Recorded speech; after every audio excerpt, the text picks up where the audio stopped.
¿Y hoy está en condiciones de rehabilitar jóvenes infractores? Y yo creo que sí. ¿Por Sí. qué no? Con los cambios necesarios, ¿no? Con procesos Bueno, de pero hay una gran discusión transformación. sobre el tema, ¿no? Incluso los trabajadores mismos dicen que el INISA así no rehabilita. No hay una sola opinión sobre el tema, ¿no? No hay una opinión. Yo estoy dando mi opinión. ¿Sí?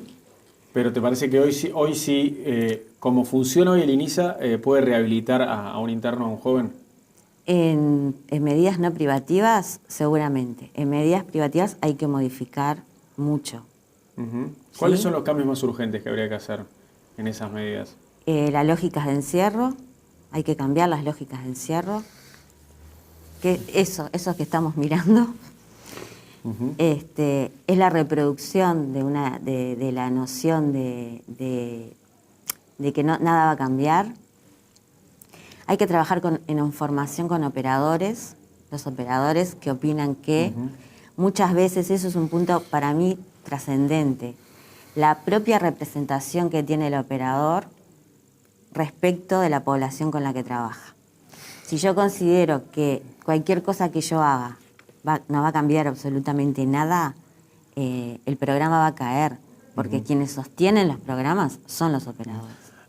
Raquel, ¿cómo se dialoga con un menor que cometió un delito muy grave? Esos que vos decís que son un mínimo porcentaje, ¿no?, de la población infractora, ¿no? Pero ¿cómo se dialoga como psicóloga con un menor que mató a una persona, con un violador? ¿Cómo es el diálogo?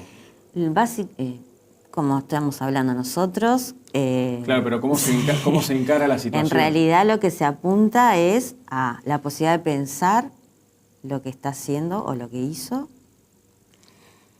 Cuidado con la lógica que sostiene, cuando uno mueve muchos aspectos personales hay que ver, porque muchas conductas están sostenidas desde soporte de supervivencia. Las historias de muchos de estos adolescentes y adolescentes son de niveles de violencia extrema desde su nacimiento, ¿sí? Hay vulneraciones de derechos básicos, vivencias de violencia. Hay una respuesta al otro, ¿sí? Hay una respuesta al otro desde el no me importa. Eso es una cuestión muy característica en estos adolescentes. ¿Para qué te voy a hablar si no importa lo que diga? Porque a nadie le importa lo que yo diga. Ellos piensan eso. Ellos te lo dicen. Eso es una postura que está muy presente. ¿En qué me vas a ayudar si a mí nadie me ayudó?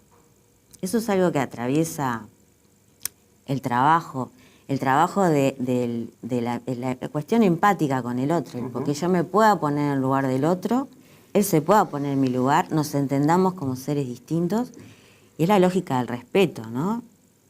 Pero para poder que estos adolescentes puedan visualizar al otro como alguien valioso, también requiere niveles de valoración personal que siempre no los construimos desde uno mismo, solos. ¿Y vos considerás que todos los adolescentes están en condiciones de rehabilitarse, todos están a tiempo, hasta los que cometieron los peores delitos? Sí, la mayoría. La mayoría. La mayoría. Salvo algunos casos. Hay algunos casos puntuales que no. No, que se ha demostrado que no. Pero la mayoría sí. No nos olvidemos que, yo insisto, son personas en formación, ¿no? No hay cosas que ya están determinadas de antemano. Raquel, ¿de qué manera asistías vos al Poder Judicial en estos casos? Yo trabajaba en los equipos técnicos de asesoramiento de los juzgados de adolescentes. Nosotros trabajamos con anterioridad al código en los que eran juzgados de menores, se llamaban. Ahí se veía en forma bastante indiscriminada lo que era la infracción con todas las situaciones de amparo. Esta cuestión de la vulneración de derechos, niños en riesgo se llamaba en aquel momento. Luego con el código se separa, se transforma eso en juzgados de adolescentes. Únicamente se trabaja con adolescentes que cometen infracciones. Y nosotros trabajamos en equipo multidisciplinario con asistentes sociales y hacíamos seguimientos. Hacíamos asesoramiento a los jueces si había que hacer informes personales de situación personal en ese momento. Y hacíamos seguimiento de medidas, las primeras medidas, las medidas cautelares se llaman. La primera que se pone cuando se inicia un proceso infraccional que no fueran privativas de libertad, obviamente. Trabajábamos en lo que llamaba presentación en sede, ellos tenían que venir a hablar con nosotros. Trabajamos con la familia, también hablábamos con ellos, con la posibilidad de sostener, ¿no? La posibilidad de proceso posterior, lo que venía después con la sentencia. Y si no, en arrestos domiciliarios. Ellos tenían que permanecer ese tiempo del inicio del proceso a la sentencia en sus casas, no podían salir, y nosotros íbamos a las casas de ellos a hablar. Lo mismo que hablábamos en los juzgados, lo hablábamos en sus casas, estábamos allí. Sin dar el nombre, por supuesto, ¿no nos podés profundizar en un caso puntual que te haya marcado? ¿Alguna historia que vos digas que vale la pena recordar porque te marcó? No, en realidad, por deformación profesional, y eso es mea culpa, solo hay un caso que es dentro de estos dedos, ¿no? De lo que yo te decía, de la población que cuento con los dedos de la mano. Me tocó hacer una evaluación de un adolescente que me di cuenta que no había mucho para hacer. De esos que son imposibles de rehabilitar. Y lo tuve que informar. Igual el impacto que a mí me generó la historia de ese adolescente me llevaba a pensar que, bueno, no había otras líneas. Y había que ser sincero con eso. Claro. ¿Sí? Yo tenía que ser sincera con el juez, con el fiscal que me estaba pidiendo. ¿Eso que son casos en los que el adolescente no muestra arrepentimiento de repente de haber matado a alguien, por ejemplo? ¿A alguien o a varias personas? O a varias. Sí. Y que lo volvería a hacer de repente. Sí. Y varias interpretaciones que hace de su propia situación vital que lleva a que no hay contacto afectivo con absolutamente nada, ni con él mismo, ¿no? Sí, sí. Y bueno, y la vida es como una película que no tiene mucho valor. Y así me la contaba. En realidad eso fue el impacto, fue, por eso le dije de formación profesional, porque los psicólogos siempre tendemos a buscar esa cosa que no... Claro, claro. Que sale como de la norma, ¿no? Raquel, escribiste un libro sobre las adolescentes infractoras, ¿verdad? Y me gustaría saber también si acá en Uruguay el sistema judicial tiene un trato distinto o diferencial cuando la que cometió el delito es una menor. ¿Es diferente para las chiquilinas? En privación de libertad a ver, el tema es que son muy pocas, es un 5% dentro de toda la población. Ajá. Dentro de toda la población de menores infractores. Sí. Tienen un centro únicamente de privación de libertad cuando hay muchos en relación a varones. Y luego sí, son iguales en relación al acceso a medidas no privativas. En la investigación que yo realicé, así como en otras que hay en nuestro país, lo que vemos de diferencial es esta cuestión de los puntos de la rehabilitación en relación a adolescentes mujeres, que en realidad lo que hacen es reproducir de algún modo lógicas de género, de construcción social acerca de lo que es femenino y lo que es masculino.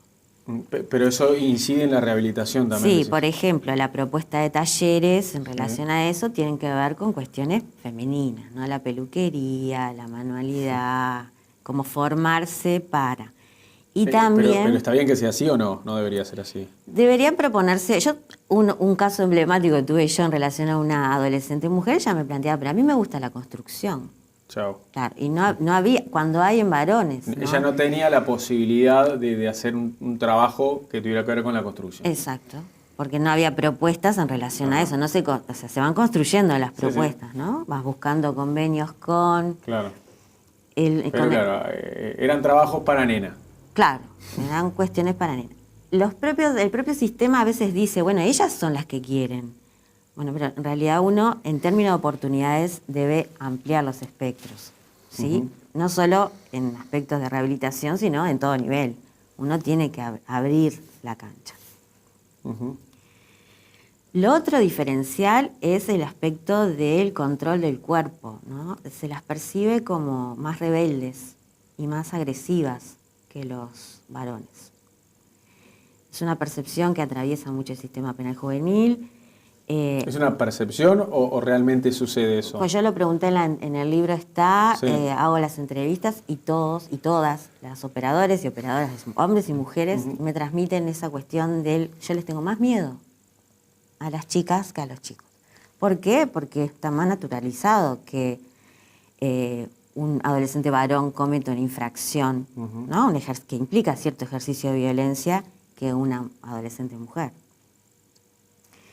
Se muestran de otra manera también. ¿Así? Sí, los adolescentes son más dóciles en eso. Mira. Los varones, las mujeres no. Y salir de la lógica de docilidad también rompe de alguna manera el estereotipo femenino. Y en esto de la lógica del control del cuerpo, en lo que es privación de libertad, hay un uso desmedido de la medicación de psicofármacos. ¿Sí? Más en mujeres que en hombres. Más en mujeres. Ajá. Porque ellas manifestarían cuestiones más de crisis, por la lógica de encierro, ¿no? De ansiedad, de crisis, de necesidad de movimiento que no tienen los varones. Pero, o sea, ¿y es porque ellas lo quieren consumir? Piden, ellas lo piden. Claro. Bueno, el tema es qué decisiones profesionales hay al respecto. Seguro, ¿no? Claro. Raquel, bueno, fue bien interesante la charla, te agradezco por la visita. Para que la gente sepa, el libro que escribiste salió ¿cuándo? ¿Cuándo se publicó? En el 2013. Perfecto, son con casos que conociste trabajando en juzgados de adolescentes. Es una investigación que refiere a qué opinan operadores judiciales y de ejecución, o sea, de lo que es INAU en aquel momento, y prácticas, o sea, qué dicen y qué hacen en relación a adolescentes mujeres. Bien, y el libro se llama Adolescentes Infractoras. Adolescentes infractoras. Perfecto. Raquel, muchísimas gracias por la visita. invitación. Que pases bien.